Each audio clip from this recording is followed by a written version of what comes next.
Bali sebagai destinasi wisata di samping berdampak positif pada perkembangan perekonomian, juga berdampak negatif dengan munculnya berbagai permasalahan sosial seperti kemacetan lalu lintas yang melanda jalan-jalan besar di Bali. Meski pemerintah telah mengurangi masalah kemacetan dengan operasional Sarbagita maupun pembangunan jalan tol Bali Mandara, namun tetap tidak bisa dihindari apalagi dengan situasi seperti perayaan hari besar seperti Natal, Tahun Baru. Wacana penawaran pembangunan transportasi kereta api oleh Ditjen Kereta Api Departemen RI merupakan salah satu alternatif yang akan dikembangkan di Bali ke depannya. Ketua Organda Kota Denpasar Edi Putra menyampaikan hal tersebut sangat baik dilakukan di Bali.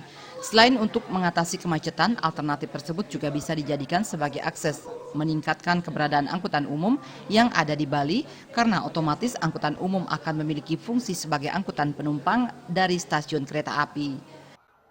Organda dalam hal ini angkutan umum juga diuntungkan karena apa? Di tempat stasiun itu kan nanti akan ada tindak lanjutnya lagi.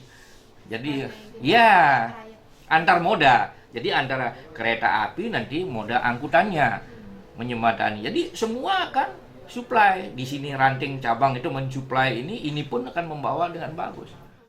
Ditambahkannya dengan adanya rencana pembangunan alternatif baru di bidang transportasi yakni kereta api mampu mendorong Bali lebih dikenal dan infrastruktur yang ada di Bali lebih maju.